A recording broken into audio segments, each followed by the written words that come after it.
Hey guys, I'm going to tell you a little bit about state taxes and local taxes, and this has just helped me keep on track. Um, Most of the revenue, or a bulk of the revenue for states and localities for that matter, comes from the federal government. The federal government doles out a certain amount of money to each state so that they can have those things that everybody needs to survive. Right? We need roads. We need some sort of transportation, and we need education. Those are big things. So infrastructure is really important so that uh, uh, the states can survive and people can survive in those states. Um, and that comes from their revenue that they collect in tax and other types of revenue generating ideas.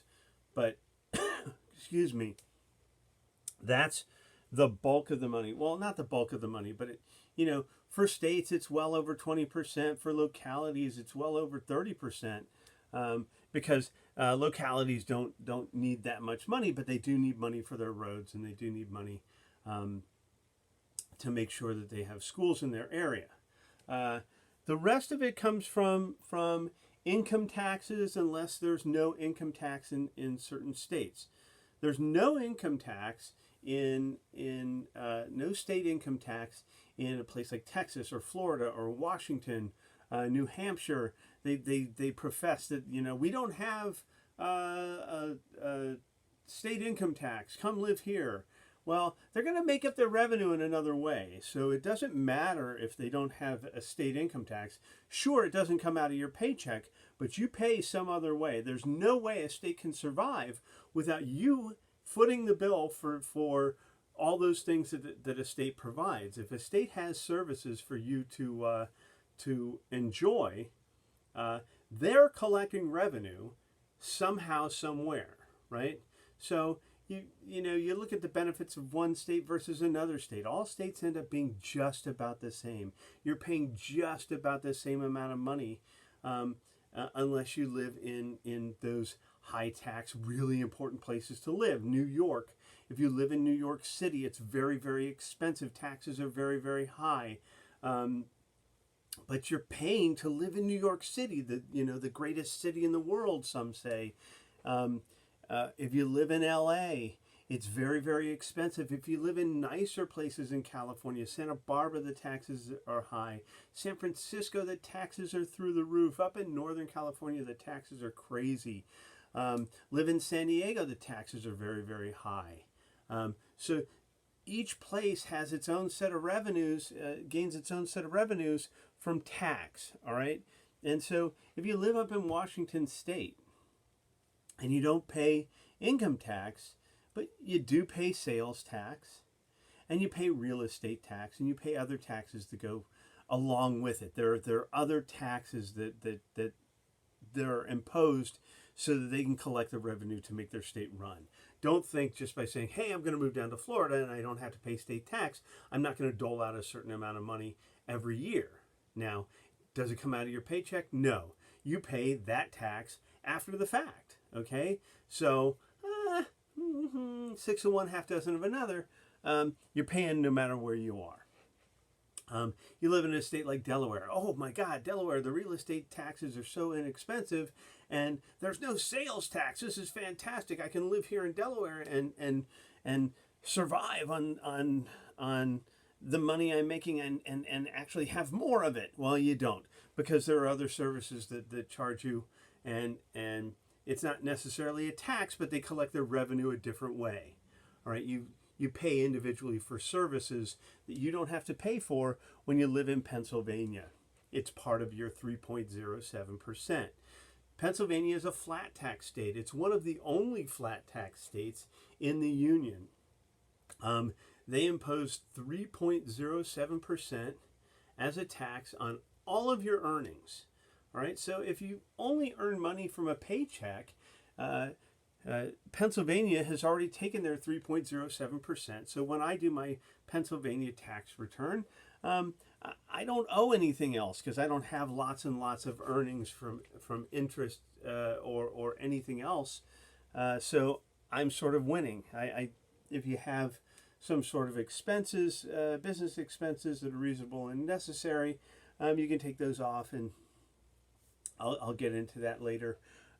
Most states, when they talk about income tax, most states follow the federal idea of imposing income tax. They start with the federal AGI, which was, remember, AGI was that adjusted gross income. Anything that could have been a deduction before the tax, hey, okay, that was going to be deducted, and then you take off your those deductions, and then you have an adjusted gross income. And it's usually very, very close to your wages. There aren't a whole lot of deductions before your adjusted gross income. And remember, it was line 7 when you looked at the tax returns itself. So it's very, very early on in the tax form before all the bells and whistles go off. And so the states use that federal AGI as a springboard. And they want to see how much of that money you earned in your state, or if you live in that state as a resident, they're going to tax that whole thing, right? Because it doesn't matter whether you earned it there, or if you live in California, down in the South, or down in the Southwest of California, and you work in Arizona, too bad. You're going to pay all of California. Pay California for all of the money you made, even if you earned most of it in Arizona. If you live in Pennsylvania and you work in Delaware, very, very close, so you could do both. Tiny Shoe happens to live in Delaware, and she has to work in Pennsylvania, so she pays both states some sort of tax. Now, she gets a credit in Delaware for the amount of tax that she pays in Pennsylvania because she wouldn't have to pay on her whole income.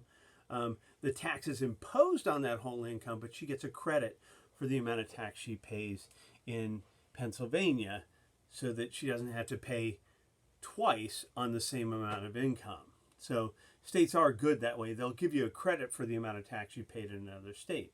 Just like the federal government will forgive some of that debt that you paid when you worked in another country, right?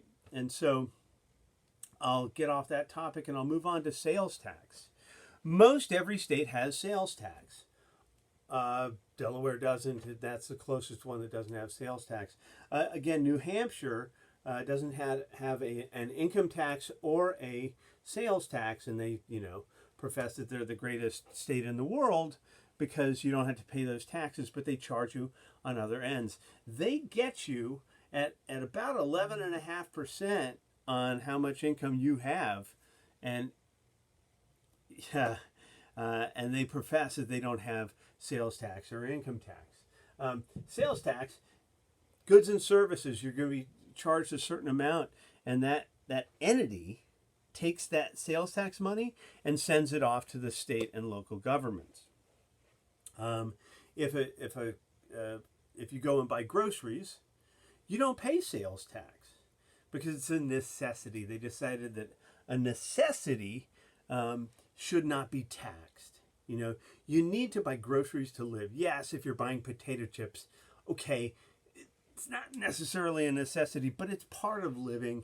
Everybody eats junk every now and then. I know some of you guys don't eat junk, but Lord knows I do. I'm not going to pay sales tax on it because the rest of the products in the grocery store shouldn't be taxed anyway. If you go to a restaurant, you're going to be taxed because you're being taxed on the service of going out to eat. It's not a necessity to go to a restaurant. It's a necessity to eat to stay alive. That makes perfect sense. But it's not a necessity to go out to eat. Therefore, you're going to pay sales tax. I'm trying to look at other taxes and fees that are imposed. Generally, we're talking about, in terms of state, there are state taxes that are like a per capita tax. Every person pays a little bit into the state for being around. You know, you pay into unemployment or disability. You know, just a little tiny bit, not big bits of money. I think here in Pennsylvania, it's less than 0.5%, or less than 1% of 1%, that you pay in to unemployment to help for administrative costs. It's very, very small. So we're going to talk now about local taxes. Local taxes are great. You pay your county taxes, you pay your real estate taxes. Real estate taxes are a big deal. If you own a home, you're going to pay real estate tax. You're going to pay the city, you're going to pay the county, and you're going to pay for your school. And all those three taxes get rolled up into one real estate tax. So I live here in Springfield. I pay to Delaware County. I pay to Springfield, and I also pay for the school. All right, so it's a good thing. I don't mind it a bit, as long as, you know, they keep upgrading as time goes by. They reassess your property. It goes by the amount of space you have, the amount of land you have, and what type of house you have. And they check the values on either side of you, and then they assess a tax. So we were just reassessed. Our value came down a little bit, so I pay a little bit less tax. But if I go 2 blocks down the road, I'm going to pay almost twice as much as I pay in real estate tax, because apparently Swarthmore is a very swanky town, and property values are very, very high. I think it's basically because each house has much, much more land, and the houses are a little bit larger. The last thing I wanted to talk about were W-2s, and where you find all of this information on your W-2. So when I talked about your W-2 or your federal earnings, I didn't talk about the W-2. I showed you the tax forms, but I want to show you what it looks like. It's, you know, it puts your employer information here, your employee information right here. So where you worked, who you are, and then it starts talking about wages and withholding. Right, the box 1 here is your federal wages subject to tax. All right, down here there's some pre-tax money that may have come out, money that you paid into healthcare, money that you paid into life insurance, money that you deferred because you put money into a 401k or a 403b or some sort of retirement account, and that all gets taken out right here. It shows here, but it doesn't get added into this up here. So the withholding is what the federal government has held on to in good faith, so that when it comes time to reconcile, that's what's sitting in the Treasury's coffers. Social Security, and this box right here, Social Security, can only, I believe, they can only charge Social Security, they can only take Social Security withholding from income up to $139,200. I think that's the number, if I'm not mistaken. I see it a lot, and then it's in and around there. Medicare wages, this is your entire income. So if you made $400,000, they would charge you that small rate. What was it, 1.6 on the whole shebang.